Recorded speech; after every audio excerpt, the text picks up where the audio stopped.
이것이 복음이다. 보라 온유한 노아다. 마태복음 11장 28절부터 30절까지 말씀입니다. 수고하고 무거운 짐진 자들아 다 내게로 오라. 내가 너희를 쉬게 하리라. 나는 마음이 온유하고 겸손하니 나의 멍에를 메고 내게 배워라. 그리하면 너희 마음이 쉼을 얻으리니 이는 내 멍에는 쉽고 내 짐은 가벼움이라 하시니라. 복음을 설명하겠습니다. 이사야 53장 5절 말씀. 주님이 찔리신 것은 우리 허물 때문이요 주님이 상하신 것은 우리 죄악 때문이라. 주님이 징계를 받음으로 우리가 평화를 누리게 되었고 주님이 채찍에 맞음으로 우리가 나음을 얻게 되었습니다. 고린도서 6장 2절 말씀. 보라 지금이라. 은혜 받는 것도 구원 받는 것도 바로 지금입니다. 예배 드리는 것도 지금. 이것이 중요한 거죠. 예수님은 성령으로 잉태했습니다. 6월절 어린 양 예수님이 이 땅에 우리를 구원하기로 오셨는데 침례 받으실 때 우리의 모든 죄가 예수님에게 넘어가고 그리고 광야에 가서 세 가지 시험을 이기셨습니다. 그리고 3년 반 동안 아버지의 일을 충실히 하시다가 십자가 못 박혀 돌아가시면서 우리의 사망까지도 다 짊어지셨습니다. 예수님의 이름은 이제 회복자요, 치료자요, 구원자가 되십니다. 그리고 우리에게 임마누엘, 하나님 예수님의 영이 우리와 함께 하셔서 영원히 너희들 떠나지 않고 같이 있겠다 해서 임마누엘이라는 이름을 가지셨습니다.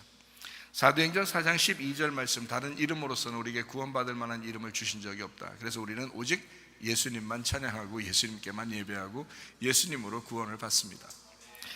갈라디아서 2장 20절 말씀. 내 믿음 말고 예수 그리스도의 믿음으로 너희가 살아야 된다. 이제 그런 말씀을 했습니다. 베드로전서 1장 9절 말씀이요. 믿음의 결론이 영혼의 구원을 받는 것이다. 그래서 영혼의 구원에 대한 이야기는 여러분에게 자주 이야기하는 편입니다. 우리 영혼이라는 것은 나 자신을 얘기하고 우리의 삶을 이야기합니다. 누가복음 12장 20절 말씀. 어리석은 사람은요 영혼에 대해서 관심이 없습니다. 그래서 함부로 살다가 마지막 심판을 받게 되죠. 베드로전서 2장 25절 말씀이요. 영혼의 목자와 감독자이신 예수님에게 우리가 돌아왔다라고 되어 있고요. 베드로전서 4장 10절 말씀. 선한 청지기같이 너희가 서로 봉사해야 된다. 이렇게 말씀했습니다. 다 내 거 아니란 얘기죠. 다 주님 거다. 그러니까 네가 청지기로서 잘 맡은 바 이제 소임을 다 해야 된다. 이제 이런 이야기입니다. 여러분의 시간도요 함부로 지내면 안 됩니다. 여러분 생명도 함부로 쓰면 안 됩니다. 하나님 거거든요. 하나님이 다 나중에 가져가실 거예요. 그러니까 우리가 이 땅에서 잠깐 이제 빌린 거나 마찬가지죠. 그래서 어느 정도 한계를 정해놓고 우리가 사람이 다 죽거든요. 그 한계, 그 우리에게 맡겨주신 그 시간, 맡겨주신 생명, 맡겨주신 우리에게 자녀들, 남편, 아내, 또 물질, 이런 모든 것들이 다 하나님의 것이니까 너희가 이런 소임을 다해서 선한 청지기처럼 살 때, 주님 만날 때 심판받지 아니하고 칭찬받는 주의 사람들이 될 것입니다. 잠언 3장 7절 말씀. 스스로 지혜롭게 여기지 마라. 여호와를 경외하며 악을 떠나라. 이렇게 말씀합니다. 고린도전서 10장 12절 말씀. 선줄로 생각하는 자는 넘어질까 조심하라. 한 걸음이라도 앞으로 전진해 나가야 된다. 이제 이런 말씀입니다. 성경은 머리, 목, 몸, 다리로 이루어졌습니다. 머리는 그리스도죠. 하나님의 비밀인 그리스도. 우리 그리스도를 믿고서 예수님을 믿고 구원받아요. 그럼 목이라는 침례나 세례를 통해서 그리스도의 비밀인 교회, 그리스도의 비밀이 교회거든요. 그래서 교회에 들어와서 몸을 이제 형성해서 서로가 하나의 지체가 되는 것입니다. 공동체가 되는 거죠. 그걸 교회라고 합니다. 이 교회가 잘 건강하게 세워지기 위해서는 두 다리로 움직이게 돼요. 전도와 제자 훈련, 율법과 복음, 예배와 선교, 이렇게 두 다리로 움직이게 돼 있습니다. 그걸 통해서 이제 구원을 받게 되죠. 우리의 그 삶을 계속 영혼의 구원이 이제 이루어지는 그 몸의 건강을 유지하게 된다. 이제 이런 말입니다. 요한복음 1장 1절 말씀이요. 태초에 말씀이 계시다. 이 말씀이 하나님이래요. 그러니까 하나님의 나라는 천국이라는 하나님의 나라요. 그것은 말씀의 나라다. 이렇게 우리가 여기는 것입니다. 창세기 2장 5절 보면은 인간을 농사하게 하기 위해서, 예배드리게 하기 위해서 만드시려고 했다. 창세기 2장 7절에 인간을 만들고 그리고 그 코에 생기를 불어넣어서 하나님을 만나려면 하나님의 영이 필요하기 때문에 그런 거죠. 그래서 영과 영의 만남입니다. 그렇게 만나게 되는 그 울타리를 정해놨는데 창세기 2장 8절에 에덴 동산이라는 것을 만들어 놨다. 그래서 지금으로 말하면 우리 양심이 에덴 동산이고요. 우리 양심 안에서, 마음 안에서 하나님을 만나야 되고 예배해야 되고요. 또 여러분 가정이 에덴 동산입니다. 가정 안에서 예배를 하나님 앞에 드림으로써 하나님을 만나야 되고요. 또 우리 교회가 또 에덴 동산입니다. 그래서 이 교회 안에서 또 예배드리면서 하나님을 만나 뵙는 거죠. 이제 이렇게 영과 진리의 예배를 이제 드리게 되는 것입니다. 마태복음 13장 19절부터 23절의 말씀에 보니까 사람의 마음이 중요한데, 마음이 길가밭이 있고 돌짝밭이 있고 가시밭이 있다는 거예요. 이것을 다 제거하면 좋은 밭이 되거든요. 좋은 밭 되면 씨를 심고 그 씨가 열매를 맺게 되도록 이제 자라나요. 그래서 100배, 60배, 30배로 이제 열매를 맺게 된다라는 그런 말씀을 하고 있습니다. 요한복음 4장 23절 24절의 말씀이요, 예배드리는 자 하나님이 찾으시는데 하나님은 영이시기 때문에 영과 진리로 예배해야 된다라고 말씀했습니다. 우리가 하나님을 찾을 수 없어요. 하나님이 우리를 찾는 겁니다. 그래서 하나님이 우리를 찾아와서 예배하는, 그러니까 어떻게 예배되면 영이신 하나님을 영으로 만나야 되거든요. 그럼 어떻게 만나요? 말씀이라고 했잖아요. 하나님이 말씀이라고 했으니까 그 말씀을 말씀으로 만나는 거예요. 그래서 말씀을 여러분에게 잘 이해시켜주고 깨닫게 함으로써 그 말씀이 깨달아져서 하나님을 만난다. 이제 이것을 예배라고 그래요. 그래서 영과 진리 예배 이렇게 말하거든요. 영이라고 하는 하나님 말씀을, 진리라고 하는 이제 파헤쳐지고 감춰지지 아니하고 깨달아지고 이해가 된다, 이런 말씀이거든요. 그렇게 깨달아지면 하나님이 어떤 분이 되냐면 진리가 되거든요. 예수님이 자기가 진리라고 하잖아요. 하나님 말씀이 진리거든요. 하나님이 진리이십니다. 그 진리라는 히브리 말은 어떤 에메트라는 단어거든요. 에메트라는 이 단어는요, 엘 멜렉 타미드라고 하는 단어의 합성어예요. 이게 이렇게 모여 있는, 그렇게 만들어낼 수 있는 그 단어거든요. 그래서 에메트, 이게 진리라는 단어예요. 에메트. 그래서 이 말은 진리, 하나님은 영원히 왕이시다, 이런 말이거든요. 하나님은 영원히 왕이시다. 이게 진리라는 단어예요. 그러니까 예수 그리스도가 자기가 진리라고 그러죠. 하나님 말씀이 진리라고 그러죠. 하나님이 진리라고 그러죠. 그러니까 참된 그 말씀, 하나님은 우리의 왕이 되신다, 그 진리를 받아들였을 때 구원받는 거죠. 그러니까 하나님이 나의 왕이시다라고 인정하는 사람만 구원받는 거예요. 근데 대부분이 왜 구원을 못 받냐면 하나님이 나의 왕이 되시지 않고 자기가 여전히 왕이란 말이에요. 그러니까 자기 스스로 막 살려고 하는 거예요. 자기 힘으로 살려고 그러고, 자기 지식으로 살려고 그러고. 다른 사람 안 보이는 거죠. 교회도 안 보이는 거죠. 하나님도 안 보이는 거죠. 그러니까 자기 뜻대로 살려고 하는, 이것은 자기가 왕이잖아요. 그럼 그건 구원이 없다는 거죠. 그러니까 성경의 진리를 받아들여야 구원인데, 그 진리가 뭐냐면 하나님은 나의 왕이시다. 그래서 늘 우리가 기도해야 된다. 왜 기도해야 되냐? 하나님 왕이시니까 그분께 물어보는 거예요. 우리의 삶을, 오늘 삶을 하나님 내가 어떻게 하면 좋겠습니까? 하나님 앞에 물어보고 기도하고, 그리고 마음의 감동이 오는 대로 살고, 이렇게 하는 거죠. 그러니까 이렇게 하나님 앞에 기도할 수 있다는 것은요, 하나님을 왕으로 인정한다는 뜻이거든요. 그래서 구원받은 사람은 반드시 기도하게 돼 있고요, 기도하는 사람이 구원받게 돼 있습니다. 바로 그런 거죠. 그러니까 하나님은 우리의 영원한 왕이시다, 진리, 하나님이 우리에게 말씀을 깨닫게 해주신다. 이걸 통해서 예배하는 거예요. 왕이신 하나님에게 우리가 예배하는 것은 영과 진리의 예배입니다. 디모데전서 4장 5절 말씀이요, 말씀과 기도로 거룩해진다라고 했습니다. 말씀을 처음으로 듣는 거예요. 일단 듣는 게 중요하고요, 들으면 믿음이 생겨요. 그리고 구원받습니다. 구원받으면 예배드리게 돼요. 예배드리면 하나님을 깨닫게 돼요. 하나님을 알면 알수록 서로 사랑하게 돼 있어요, 하나님 안에서. 요한복음 8장 32절 말씀, 진리를 알지니 진리가 너희를 자유롭게 할 것이다. 사람들이 왜 자유롭지 못하는가? 진리를 몰라서 그렇습니다. 진리를 깨달으면 자유하게 됩니다. 마태복음 11장 28절부터 30절까지 말씀이요, 오늘 노아에 대한 이야기를 좀 더 자세하게 설명을 해드리려고 합니다. 마태복음 11장 28절부터 30절까지 말씀을 보니까, 수고하고 무거운 짐진 자들아 다 내게로 와라, 내가 너희를 쉬게 하리라. 나는 마음이 온유하고 겸손하니 나의 멍에를 메고 내게 배워라. 그리하면 너희 마음이 쉼을 얻는다. 이는 내 멍에는 쉽고 내 짐은 가볍다, 이렇게 말씀했습니다. 우리 노아에 대한 이야기를 좀 더 우리가 살펴봐야 되는데요. 왜냐하면 노아라는 이름이 좀 특징이 있거든요. 노아라는 이름이. 그래서 우리가 노아라는 이름을 한번 연구해 봐야 될 필요가 있어요. 노아라는 이름을. 자, 창세기 5장 29절 말씀입니다. 이름을 노아라 하여 이르되 여호와께서 땅을 저주하심으로 수고롭게 일하는 우리를 이 아들이 안위하리라 하였더라. 자, 예수님이 말한 것과 똑같죠. 예수님이 수고하고 무거운 짐진 자들은 다 자기한테 오라가잖아요. 자기가 쉬게 한다고요. 근데 여기 창세기 5장 29절에 노아라고 하는 사람이 태어났는데, 노아라는 사람을 이름을 노아라고 짓자, 이렇게 한 거예요.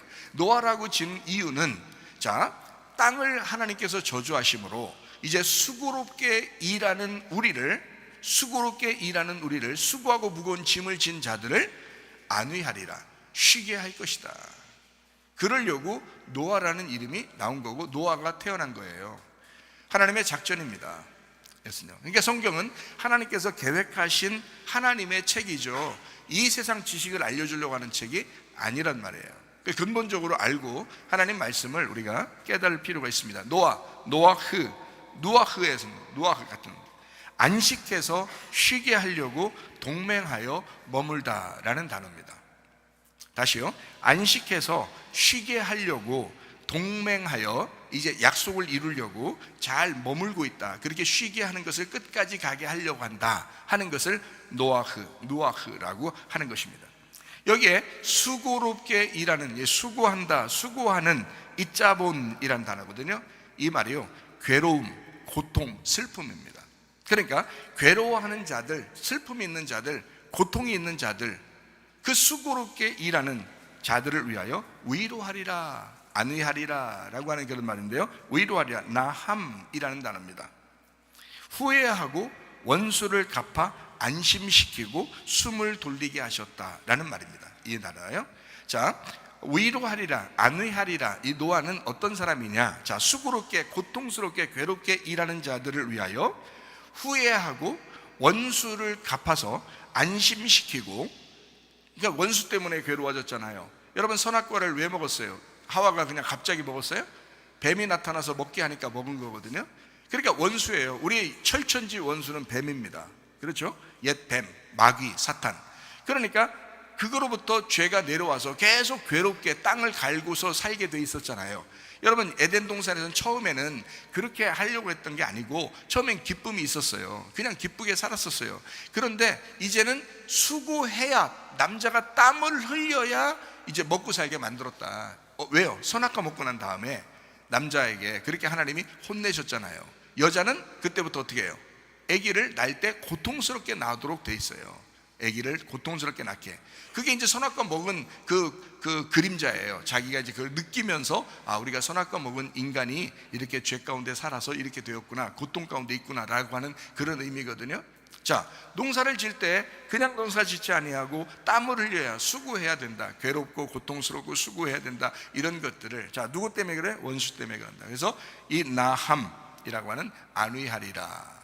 노아가 와서 뭘 안위하느냐? 원수 갚아주고 후회하게 만들고, 그리고 그냥 회개하는 거죠. 회개하고 후회하게 만들고 그것을 원수를 갚아서 안심시키고, 그래야 이제 해결되잖아요. 원수를 갚아야 그 다음에 해결되잖아요. 안심시키고 숨을 돌리게 하셨다. 이게 나함이라는 단어예요. 안위하게 하셨다. 자, 광야 율법에 노출돼서 죽어가는 자들을 위해서 노아가 필요했다라는 말입니다.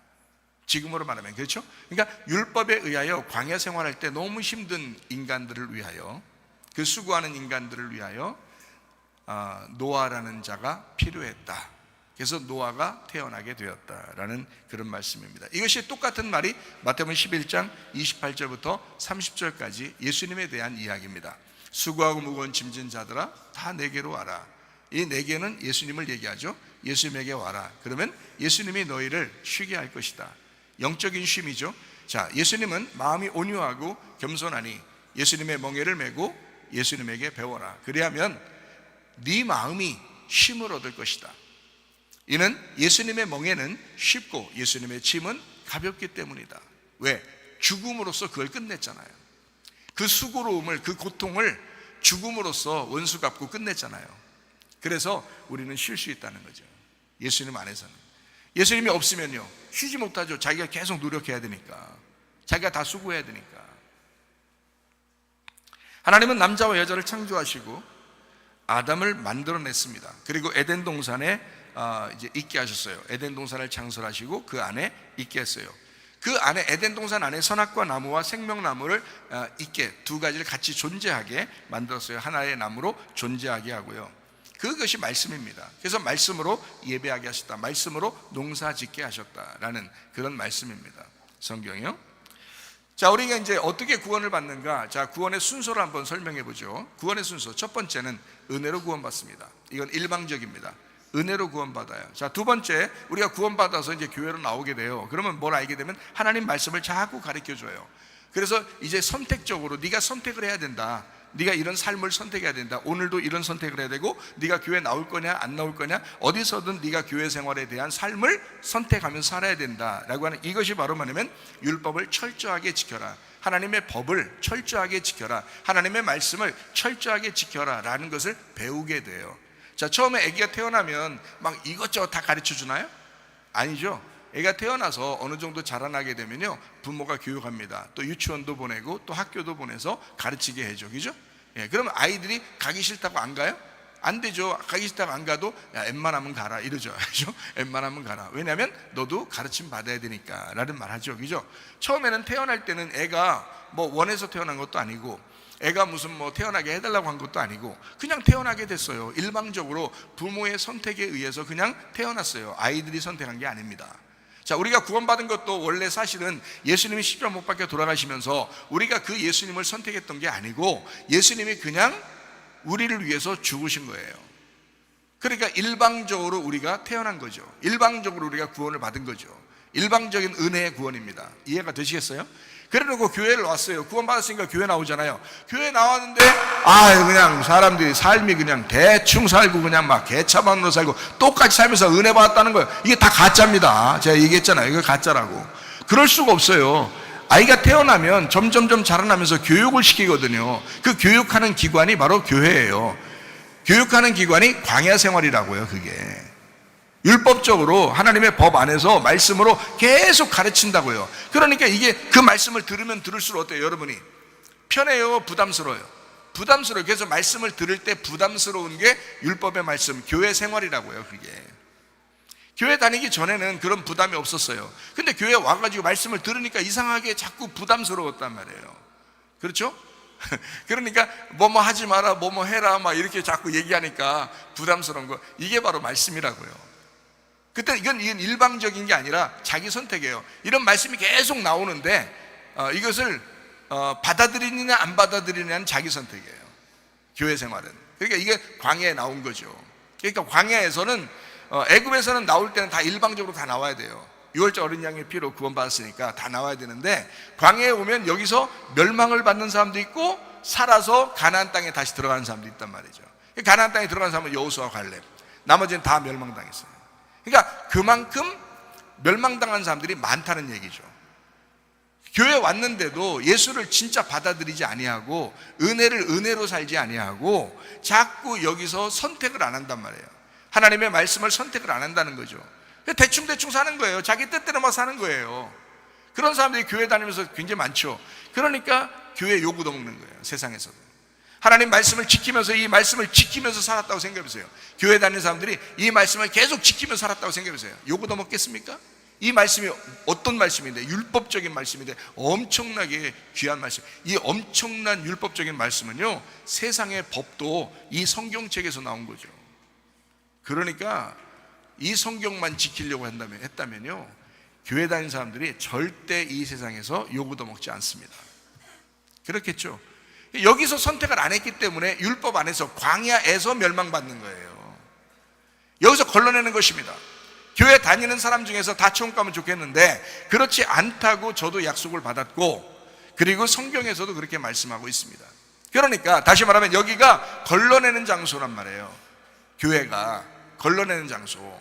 그러니까 철저하게 교회 생활에서 여러분이 철저했으면 좋겠어요. 은혜 받은 것을 율법적으로 좀 철저했으면 좋겠다. 왜냐하면 여기서 걸러내기 때문에 그래요. 교회에서. 저는 여러분을 걸러낼 수 없습니다. 오는 사람 모두 다 받아들여요. 오는 사람은 모두 다 받아들이고, 저는 인간이니까, 같은 인간이니까 모두 다 받아들이고 모두 다 사랑할 수밖에 없고 모두 다 인정하고 모두 다 위로하려고 하지만, 그러나 하나님은 이제 여러분을 여기서 갈라낸다고요. 딱딱 갈라낸다고요. 그래서 양과 염소를 갈라내고요. 그게 교회 안에서 이루어지는 사건들이에요. 양과 염소를 갈라내는 게. 슬기로운 다섯 처녀와 미련한 다섯 처녀를 여기서 갈라내는 거라고요. 세상에서 갈라내는 거 아닙니다. 세상은 슬기로운 게 뭔지 미련한 게 뭔지도 몰라요.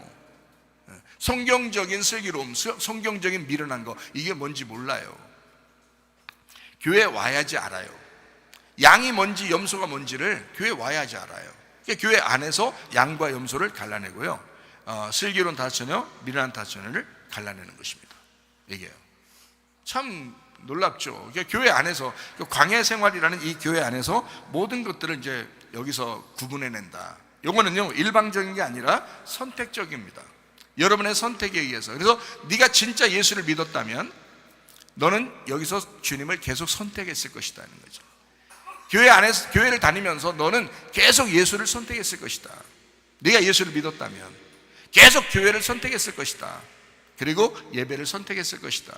기도를 선택했을 것이다. 네가 말씀을 선택했을 것이다. 계속해서. 왜냐하면 네가 예수를 진짜 믿었다면 이렇게 되는 거죠. 은혜의 예수님을 알고 율법을 받아들였기 때문에 철저하게 지키도록 하는 거죠. 이게 교회 생활입니다. 교회 생활. 그러고 난 다음에 그 율법의 울타리가 딱 쳐지잖아요. 그러면 다시 은혜와 사랑으로 살게 되어 있습니다. 그게 가나안 땅이에요. 그때는요 선택적 일방적 사랑입니다. 그러니까 선택하는데, 우리가 선택하는데 율법적인 걸 알았으니까, 말씀을 알았으니까 선택을 하는데 그 안에서 하나님은 일방적으로 사랑해 주신다는 거죠. 그게 이제 가나안 땅의 삶이다라고 하는 것입니다.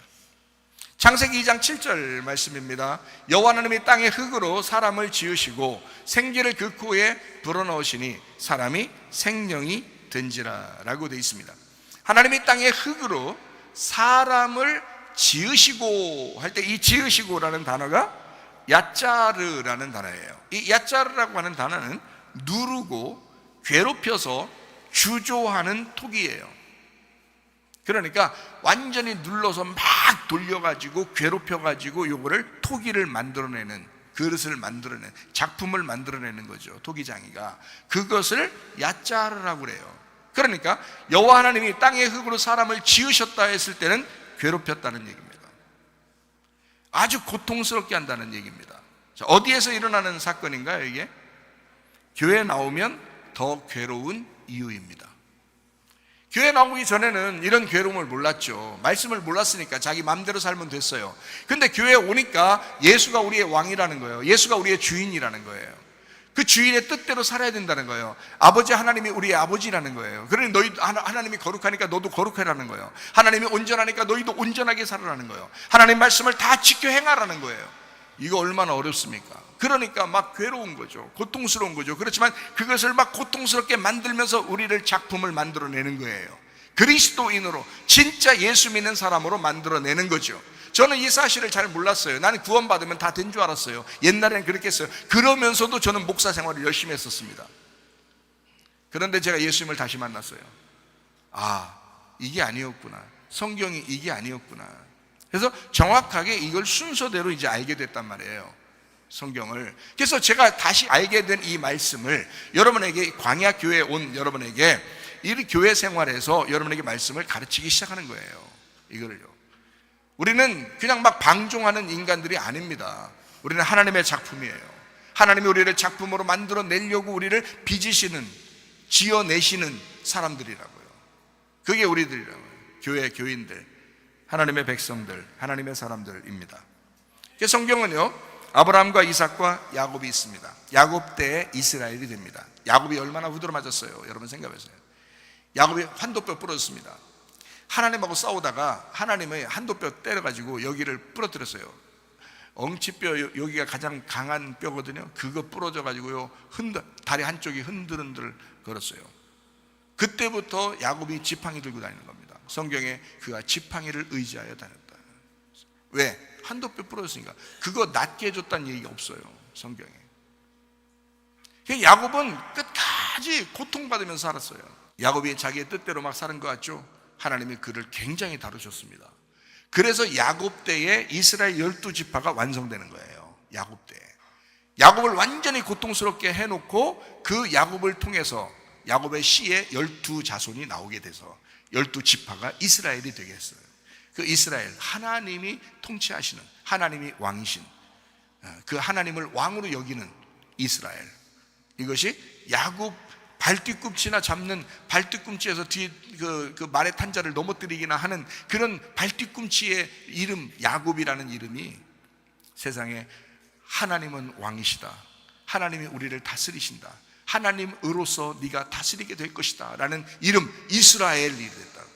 야곱이 이스라엘 되는 축복. 이것은 야곱 때 이루어졌습니다. 아브라함 때가 아니에요. 이삭 때가 아닙니다. 야곱 때 이루어졌습니다. 다시 말하면 그 고통 가운데 하나님은 이 야곱을 빚어낸 것입니다. 빚어내서 12지파 12아들을 만들어냈습니다. 하나님의 작품입니다. 성경에 이제 기록이죠. 그래서 우리에게 애굽이라는 게 있고요, 광야라는 게 있고 가나안 땅이라는 게 있다라고 제가 여러분에게 설명을 한 겁니다.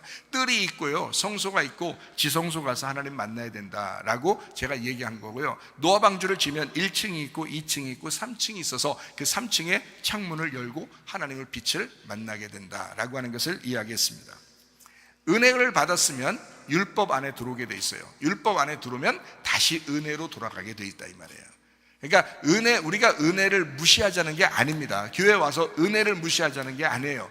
네가 진짜 은혜 받았다면 하나님의 말씀을 지키려고 했어야 된다는 거예요. 하나님의 말씀을 지키려고 하면 할수록 힘들잖아요. 그 고통이 있어야 된다는 겁니다. 그리스도인은 그 힘듦이 있어야 된다는 거예요. 그것이 있고 그 고통스러울 때 다시 은혜가 우리에게 찾아오게 된다. 그 은혜의 주님을 다시 바라보면서 살아가는 그 소망이 있게 된다는 얘기죠. 그래서 믿음과 소망과 사랑이라는 거죠.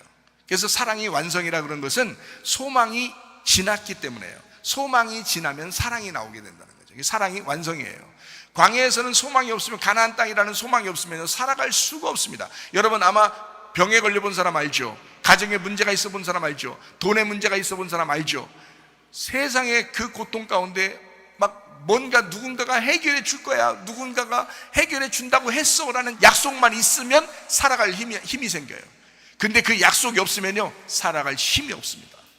희망이 없거든요. 희망이 계속 이렇게 살다 죽을 것 같거든요. 여러분 고통이 한번 밀려오면요, 여러분 아프잖아요. 고통이 밀려오면요 막 이게 끝까지 갈 것 같은 거야.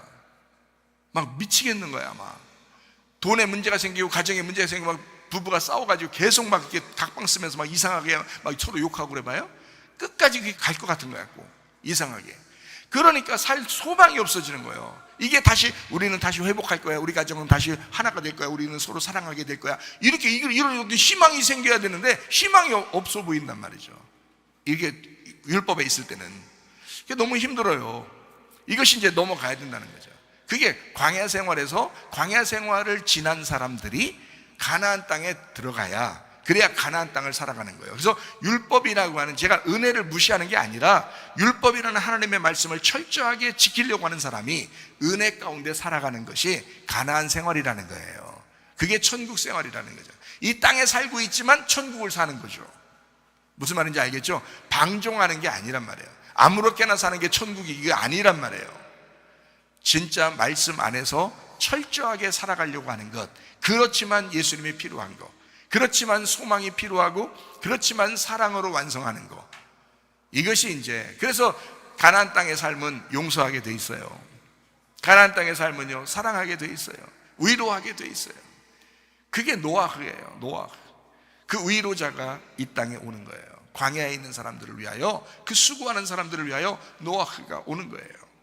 그 위로자가, 그 예수님이 우리를 찾아오시는 거예요. 그래서 사마리아 여자를 예수님이 찾아간 겁니다.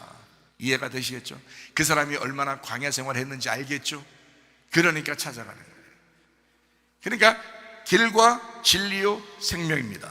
그렇죠? 진리는 어디서 나온다고요? 광야에서 나오는 거라고요. 그 고통 가운데, 이 율법의 말씀 가운데 진리를 짜서 나오는 거예요. 기름이 어떻게 나오죠? 참기름, 참기름이라 하대요. 참기름이 어떻게 나와요? 참깨를 짜면은 나와요. 그 참기름이요 참깨에서 나오는 거예요. 그렇죠? 이게 참깨야. 근데 이 참깨를 꽉 짜잖아요. 그럼 진리가 나오는 거야. 참기름이 나오는 거야.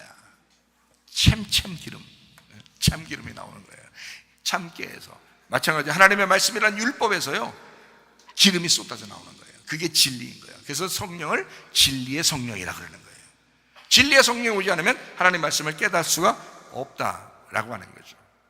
자, 건강한 사람이 일하게 되죠. 그래서 여호수아와 갈렙이 광야를 끝내고 거기서 건강하게 유지가 됐기 때문에 거기 광야에서 태어난 사람들과 함께 주의 사명을 가나안 땅에 가서 하게 되죠. 그래서 그 사람들과 함께 여호수아와 갈렙이 가나안 땅을 점령하는 거예요. 그래서 점령군이 들어가는 겁니다.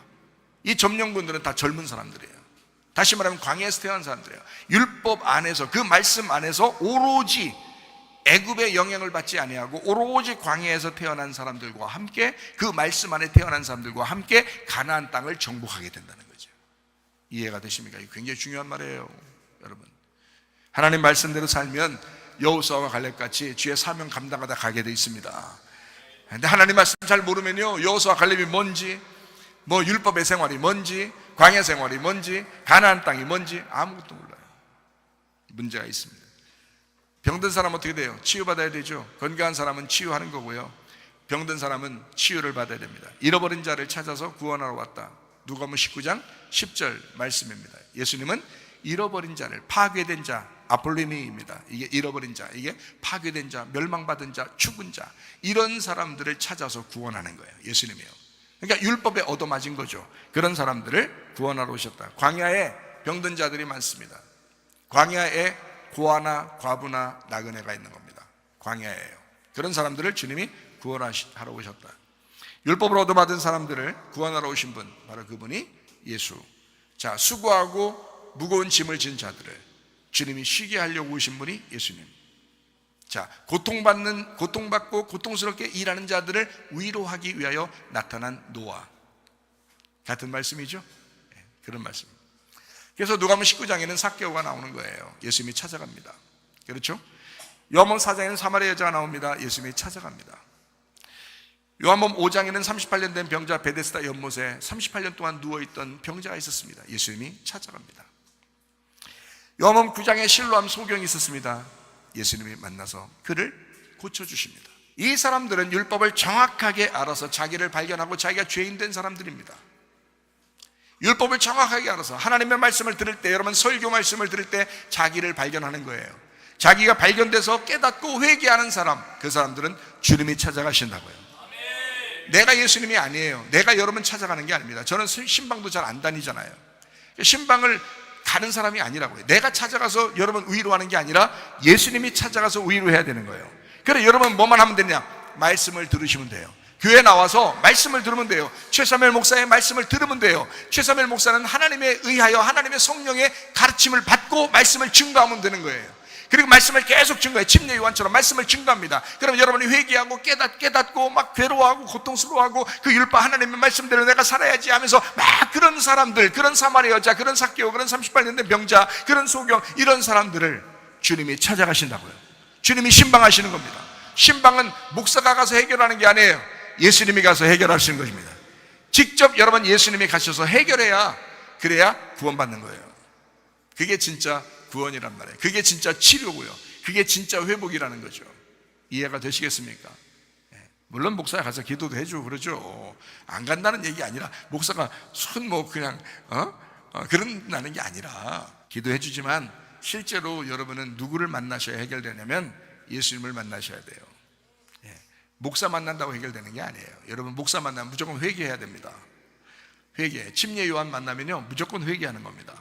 그러면 예수님이 찾아오시는 거예요. 그 사람에게. 율법에 의해서 힘들어했던 사람들을 예수님이 찾아가서 깨닫게 하고 회개한 사람들을 구원하고 그러는 거예요. 그게 주님이십니다. 율법은 우리에게 성경 말씀에 이렇게 말해요. 아주 간단한 얘기입니다. 성경적으로요. 거짓말하지 마라, 살인하지 마라, 간음하지 마라, 미워하지 마라, 도둑질하지 마라. 여러분 생각할 때 욕심내면요 그것도 도둑질입니다. 음란한 생각을 좀 하잖아요. 그럼 다 음행이라고, 성경에 간음한 것이라고 나옵니다. 다른 남자나 다른 여자를 자꾸 생각하잖아요. 그러면 그거 다 간음한 사람이에요. 음행한 자, 음녀라고 합니다. 성경에서는요. 물론 우상숭배라고 하죠. 이걸 탐욕적이다, 우상숭배다 이렇게 얘기하는 거거든요. 그리고 진리를 잘 모르잖아요. 성경 말씀이 진리인데 이 예수님이라는 진리를 잘 모르면 그게 다 거짓말입니다. 거짓말 치는 것도 거짓말이지만 진리의 말씀을 모르는 게 거짓말이에요. 그게 여러분 어때요? 여러분 이런 죄 짓지 않고 정확하게 살았나요? 그렇지 않죠. 그래서 우리는 예수님 필요한 거예요. 그러니까 예배드려 나오는 거고 말씀을 깨달으려고 하는 거예요. 여러분 누구 미워해 본 적 없어요? 미워하면 무조건 살인입니다. 성경적으로는 예수님이 말씀하시는 거예요. 너 미워하면 살인이야. 너 욕심내면 다 도둑질한 놈이야. 너 음행한 생각만 했다? 너 간음한 놈이야. 너 음녀야. 이렇게 예수님은 말씀하거든요. 그러니까 우리를 촘촘하게 율법으로 완전히 다 묶어놓는 거거든요. 그게 율법 안에서의 괴로움입니다. 그 고통입니다. 내가 이렇게 살고 싶지 않은데, 나는 잘하고 싶은데 뭔가 이상하게 환경이 자꾸 꼬여 들어가요. 그러면 그게 율법이라는 얘기예요. 율법으로 우리를 올가매는 것입니다. 내가 메시아 예수님 필요하구나, 내가 그리스도가 필요하구나, 내 힘으로 안 되는구나. 이게 구원이라고, 이게 회개라고요. 이해가 되시죠? 여러분, 남편을 존경하라고 그랬죠? 남편 잘나서 존경하라고 했어요? 아니에요. 그냥 성경적으로 존경하라니까 존경하라는 하는 거예요. 아내를 사랑하라고 그랬습니다. 여러분, 아내가 늘 이뻐서 사랑하나요? 저처럼 그렇게 생각하고 사나요? 아니잖아요. 그렇게 안 해도 3년만 지나면 이쁜 것도 다 비슷비슷해요. 그러니까 별로 이쁜 거 아닌데도 사랑해야 돼. 왜? 성경에서 그렇게 가르치고 있으니까. 네 아내를 사랑해라, 네 몸처럼 사랑해라, 이렇게 하니까, 말씀하니까 하는 거예요. 그게 다 뭐예요? 율법이에요. 자, 용서해라. 성경에서는 용서해라 그래요. 사랑해라, 용서해라. 그러면 어떻게 해요? 성경이니까 그냥 따르는 거예요. 성경이니까. 용서가 돼서 그런 게 아니라, 용서가 아예 되고 그냥 마음이 그냥 그냥 예수님이 이미 돼버린 사람, 그러면 할 말 없지 뭐. 근데 그게 아니잖아요. 용서가 안 되는데도 용서해야 된단 말이에요. 성경이니까, 하나님 말씀이니까. 그게 율법이라고. 이게 다 율법. 기도해라, 하나님 말씀 사모해라, 이거 다 율법이에요. 여러분, 은혜로 구원받았다고요? 그럼 율법은 다 무시해도 됩니까? 하나님 말씀을? 그렇지 않아요. 우리 율법을 무시하지 않고 살아야 합니다. 이 하나님의 말씀, 이게 법이에요. 우리한테는 이게 법이라고요. 이 말씀대로 살아야 되는 거예요. 그래서 조금만 잘못된 일 생각나고 좀만 잘못된 걸 하고 싶어져도 자꾸 절제하고 통제하고 그러는 거예요. 절제라는 그 셀프 컨트롤, 영어로 셀프 컨트롤인데, 절제라는 이 단어가요, 원래 하나님의 통치예요. 하나님이 다스리시는, 하나님이 너를 막아주시는, 하나님이 너를 이렇게 해라 저렇게 해라, 하나님께서 너를 조절하시는, 이거를 셀프 컨트롤이라고 해요. 조절, 절제한다, 이렇게 말하죠. 하나님이 너를 다스리신다, 하나님이 너를 통제한다. 이것이 절제입니다. 이게 성령의 9가지 열매에서 마지막에 있는 그런 은사거든요. 절제가 굉장히 필요합니다. 그러니까 이 땅에서 왜 그럴까요? 하나님 말씀이 그러기 때문에 말씀에서 브레이크가 필요하다는 거죠. 말씀에서 우리에게 브레이크를 가르쳐 주는 거예요. 야, 브레이크 좀 잡고 자라고. 그냥 막 폭주하지 마. 브레이크가 잘 들어야 돼. 브레이크가. 그래야 사고가 안 나는 거야. 그 브레이크가 절제예요. 절제. 앞으로 나갈 수 있어요. 근데 브레이크를 밟으면서 나가야 돼. 조절할 줄 알아야지. 그래서 사람들이, 그리스도인들 교회 다니면서도 막 폭주하는 사람들이 많습니다. 브레이크가 고장나서 그런 거예요. 절제할 줄 알아야 되는 거예요. 이게 하나님 말씀이거든요. 그게 율법의 말씀이거든요. 은혜 받았다고요? 율법으로 브레이크를 잡아줘야 되는 겁니다. 그래야 온전한 그리스도인이 된다, 이런 말씀입니다. 자, 마태복음 11장 28절부터 30절까지 말씀 또 한번 읽어봅니다. 수고하고 무거운 짐진 자들아, 다 내게로 와라. 내가 너희를 쉬게 하리라. 나는 마음이 온유하고 겸손하니 나의 멍에를 메고 내게 배워라. 그리하면 너희 마음이 쉼을 얻는데, 이는 내 멍에는 쉽고 내 짐은 가볍다. 수고로 일하는 광야의 사람들, 율법으로 얻어맞은 사람들, 율법 지켜보려고 하는, 그러면서도 주님 아니면 희망이 없는 사람들, 정확하죠? 그렇게 수고하는 사람들. 여러분, 이렇게 수고 한번 해봤나요? 이렇게 진짜 율법을 지켜보려고 최선을 다해봤나요? 그냥 은혜 받았다고 생각하고 나는 구원받았지, 난 천국 갈 거야 어느 날, 이러면서 그냥 대충 살았죠. 솔직히 그런 사람 많죠. 넓은 길 가는 것입니다. 그런 사람들은 좁은 길이라고, 성경은 좁은 길이 천국이고 좁은 문이 천국이라고 했습니다. 많은 사람들이 가는 길이 아니란 말이에요. 그러면 진짜 천국 가는 사람들은 많은 사람들이 가는 게 아니고 적은 숫자가 갈 수 있다는 거죠. 많은 바리새인들이 있지만 예수님을 따라야 되는 거예요. 예수님 한 분을 따라야 되는 거죠. 그죠? 많은 지도자들이 있지만 진짜 아버지처럼 사랑하는 그 한 사람을 따라야 되는 거잖아요. 그죠? 그 예수님, 우리의 선한 목자. 많은 악한 목자들이 있지만 선한 목자 예수님을 따라가야 되잖아요. 수고로 일하는, 율법으로 얻어맞은, 율법 지켜보려고 했지만 그러면서도 주님이 아니면 희망이 없는 사람들, 그런 수고한 사람들을 노아가 와서 위로할 것이다. 심판하고 노아가 위로하게 된다. 노아 방주를 지어서 그 안에 들어가게 한다는 얘기거든요. 그러니까 노아 방주에 들어가는 사람은 노아 식구들하고 나머지는 다 동물들이에요. 근데 그 동물들도 수고하는 자들이에요. 그 동물들을 안으로 들어가게 만들었다. 자, 심판하고 죽음을 경험하게 하고, 자, 노아 시대는 이미 끝났어요. 다시는 물로 심판하지 않고 불로 심판한다 그랬습니다. 그러면 여러분 보세요. 자, 물로 심판을 했어요 이미. 지금 또 다시 물로 심판. 어떤 사람은 비만 홍수가 막 나고 막 비가 엄청 내리고 장마철 되고 그러면, 야, 노아 홍수가 다시 나오는가 봐 막 이렇게 얘기하는 사람인데 다시 안 나와요. 성경에는 이미 그건 다시 안 나온다고 무지개를 다 약속으로 해놨어요. 그래서 무지개를 보면서 그 약속을 믿으시라고. 다시는 노아 홍수처럼 나오진 않습니다. 일부 어느 지역이 물에 잠기는 수도 있어요. 그 낮은 지역이 이렇게 물이 모아지니까. 근데 높은 지역은 물이 잠기지 않아요. 높은 지역은요. 노아 시대 때는요, 이 세상에서 가장 높은 산도 다 물로 잠겼습니다. 그게 홍수지. 그게 노아 홍수죠. 심판이죠.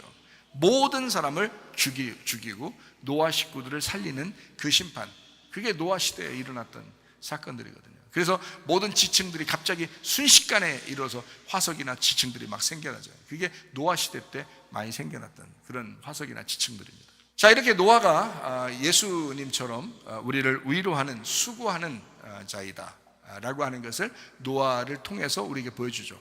그러니까 그 완전히 죽음을 경험했는데 안식을 주는 예수가, 그 노아가 나올 것이다 라는 거거든요. 그러니까 보세요, 죽는 사람들이 있죠. 그리고 노아가 있죠. 그럼 우리는 어디로 들어가야 돼요? 노아 방주로 들어가야 된단 말이죠.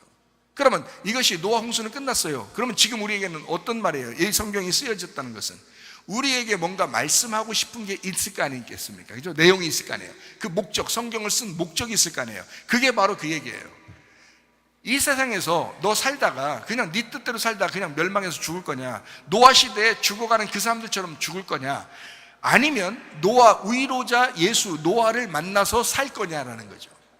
그러니까 노아도 죽는 사람도 우리 안에 같이 있단 말이죠. 이 말씀 안에 같이 있다는 거죠. 이해가 돼요? 그런데 이것이 같이 있는데 우리는 누굴 선택할 것이냐, 이 율법의 광야 생활에서 우리는 누굴 선택할 것이냐? 노아를 선택하기를 바랍니다. 노아를 선택하면 사는 거예요. 예수를 선택하면 사는 것입니다. 왜냐하면 예수가 그 우리의 수고로움을 해결해 줄 것이니까, 너의 그 괴로움을 해결해 줄 거니까 라는 그런 말씀입니다. 마태복음 11장 29절 말씀을 한번 자세하게 한번 보도록 하겠습니다. 나는 마음이 온유하고 겸손하니 라고 되어 있습니다. 자, 예수님이라는 그 내용인데요, 예수님이 온유하고 겸손하대요. 자, 이게 이제 어떤 단어냐면 이런 단어예요. 온유라는 단어가요, 프라우스라는 단어입니다. 이 프라우스라는 단어가 온화하고 겸손한이란 단어거든요. 이 프라우스에서 왔어요. 이 프라우스라는 단어가 온유하고 겸손한 같은 말이에요.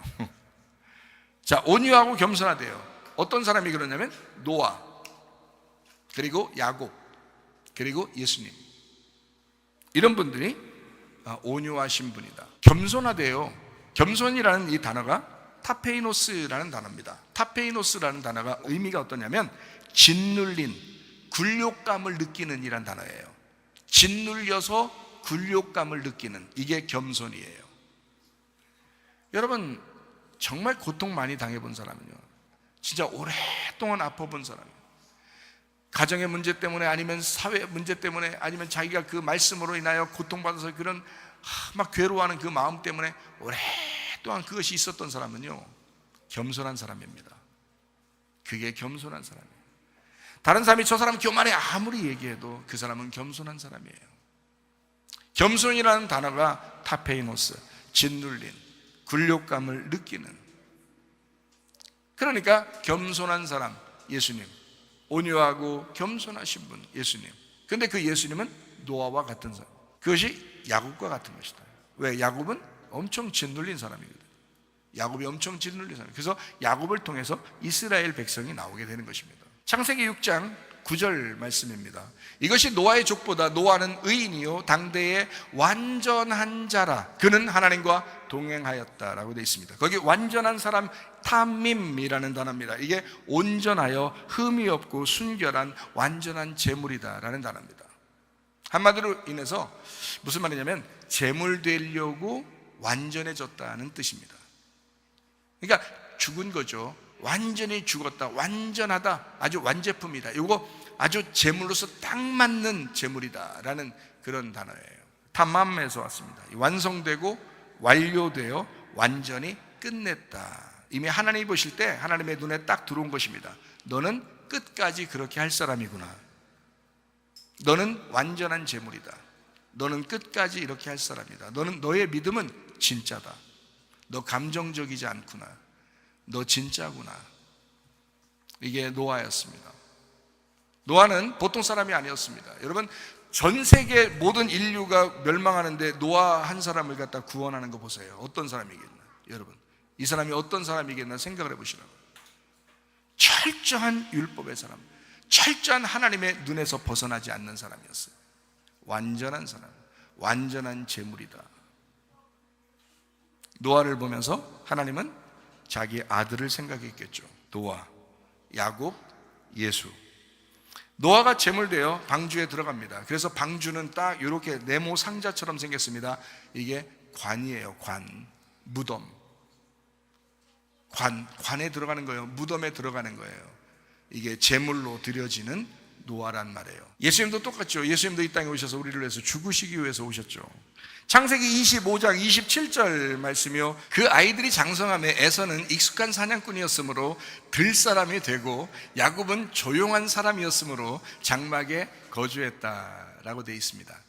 자, 여기서 제가 특징적으로 이렇게 깜짝 놀래 본 단어가 조용한 사람이었습니다. 조용한 사람. 야곱이 상당히 조용한 사람이었구나, 이거를 보게 됐는데요. 이 조용한 사람이 할 때 이 조용한이라는 단어가 탐이라는 단어입니다. 이 탐이라는 단어가요, 조용하고 온유하고 순결하고 온화하고 경건하여 완료된 완전한 사람을 의미합니다. 이게 탐맘, 완성되고 완료되어 완전히 이미 끝난 사람이다. 하나님이 뱃속부터 이미 딱 지정해 놓은 사람이에요, 야곱을. 그러니까 이 야곱이라는 사람은요, 그가 태어나면 예수의 삶을 살게 돼 있어요. 예수의 삶을 살아갈 수밖에 없는 사람, 뱃속부터 이미 정해진 완료된 사람이에요, 야곱이라는 사람. 이거를 성경에서는 뭐라고 얘기하면 조용한 사람이다, 이렇게 표현했습니다. 한국말로는 조용한 사람이라고 표현했지만 사실은 조용하고 온유하고 순결하고 온화하고 경건하여 완료된 완전한 사람, 야곱이었다, 이런 단어입니다. 야곱도 제물되어서 고통받게 됩니다. 고통받고 싶지 않아도 고통받게 됩니다. 그가 아버지의 축복을 받고 나자 바로 고통 속에 들어갑니다. 이해가 되시죠? 그런가 하면 모세라는 사람이 있습니다. 민수기 12장 3절 말씀입니다. 이 사람 모세는 온유함이 지면의 모든 사람보다 더했다라고 되어 있네요. 온유한, 아나브라는 단어인데요, 가난하고 고통받고 억압된 환경에서 비천하게 되고 온순하여 자책하고 고통스러워하는 사람이었다. 스스로 자책하고, 뭔가 문제가 생기면 자기가 잘못했구나, 내 잘못이구나 하면서 자꾸만 자책하는 사람들도 있죠, 그죠? 그러다가 우울증 걸리거든요. 그 우울증 걸리지 마세요. 모세가 그랬대요. 모세가 이런 사람을 하나님이 쓰신대요. 스스로 자책하고 고통스러워하고 가난하고 고통받고 억압된 환경에서 비천해지고 온순하여 자책하고 고통스러워하는 사람, 모세였다. 모세도 제물되어서 광야에서 고통받습니다. 40년간을 고통 가운데 광야 생활합니다. 예수님의 생활과 같은 거죠. 이 땅에 고통받으시면서 이 땅에 오신 예수님과 같은 생활을 하는 거죠. 자, 어때요? 노아라는 사람도 야곱이라는 사람도 예수님이라는 분도 다 같은 고통 가운데 있었다. 다시 말하면 율법 안에서 괴로워하고 있었다라는 말입니다. 자, 말씀을 정리합니다. 날 위해서 돌아가신 예수님 때문에 우리의 괴로운 인생길 가던 사람이 달콤한 인생으로 살게 되는 것, 이것이 성경입니다. 말씀을 알고 싶어 몸부림치던 사람이 복음의 예수를 만나서 교회의 말씀을 듣게 되는 것, 이것이 성경입니다. 이것이 은혜 받았다라고 얘기하는 겁니다. 창세기 2장과 3장에는 선악과 나무와 생명나무가 있습니다. 생명나무를 먼저 먹게 되어 있지 않고 선악과를 먼저 먹게 되어 있습니다. 그리고 고통 가운데 들어가게 되고 다시 생명나무를 준비하시는 하나님. 그래서 요한계시록 21장 22장에는 생명나무를 주어서 먹게 하는 하나님. 이렇게 15장에는 쓴물과 단물이 나옵니다. 쓴물을 먼저 먹게 하고 그 다음에 단물을 먹게 하는 하나님. 민수기 21장에는 불뱀에 물린 자마다 노뱀을 쳐다보게 하고 구원받게 하시는 하나님. 누가복음 19장에는 아주 괴로워하는 그 삭개오, 모든 사람에게 왕따 당한 그 삭개오, 고통받는 삭개오. 요한복음 4장에는 사마리아 여자, 남편을 6이나 가로치웠지만 그래도 만족함이 없었던 그 여자, 율법 안에서 너무 괴로워하던 육신적인 사람, 사마리아 여자. 요한복음 5장에 베데스다 연못에 38년 동안 괴로워하면서 그 연못을 떠나지 못하는 그 괴로워하는 사람을 우리 예수님이 찾아오시는 겁니다. 율법 가운데 괴로워하는 그 고통받는 자들을 위로하기 위해서 찾아오시는 노아가 되셨다라는 그런 말씀입니다. 요한복음 3장 16절 말씀을 우리가 보겠습니다.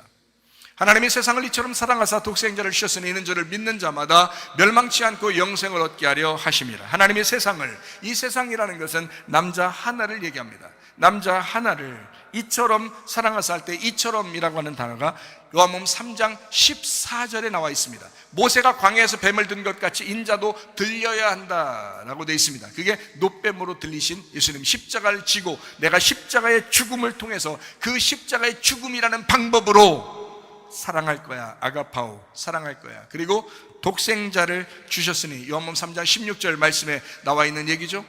독생자를 주셨으니, 이 독생자라고 하는 건 하나 되게 만드는 자, 하나 되게 만드는, 하나를 알게 하는 자. 이 독생자를 주셨으니 이는 저를 믿는 자마다 피스티오, 피스티스, 피스티스, 꾸준히 변하지 않고 의리를 지키며 믿는 그 사람을 멸망치 않고 아폴림이 파괴시키지 않고 죽여버리지 아니하고 영생을 얻게 하려 함이라. 조에 아이오니오스, 영원히 살게 되는 생명을 주겠다라고 하는 그런 말씀입니다. 다시 말씀을 정리하죠. 마태복음 11장 29절 말씀입니다. 나는 마음이 온유하고 겸손하니 나의 멍에를 메고 내게 배워라. 그리하면 너희 마음이 쉼을 얻을 것이다. 온유한 노아, 나를 위해서 제물 대신 예수님, 그분 때문에 우리가 위로받게 되고 안식을 누리게 되었다. 창세기 6장 9절에 이런 말씀이 있죠. 창세기 6장 9절에 똑같은 말씀이 있습니다. 이것이 노아의 족보다. 노아는 의인이요 당대의 완전한 자, 탐림, 온전하여 흠없고 순결한 완전한 제물, 예수가 되었으니 그는 하나님과 동행하였다. 이렇게 되어 있습니다.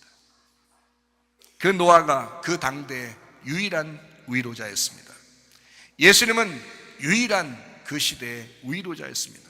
예수님의 영이 우리와 지금 함께 하십니다. 하나님의 성령이 여러분과 함께 하십니다.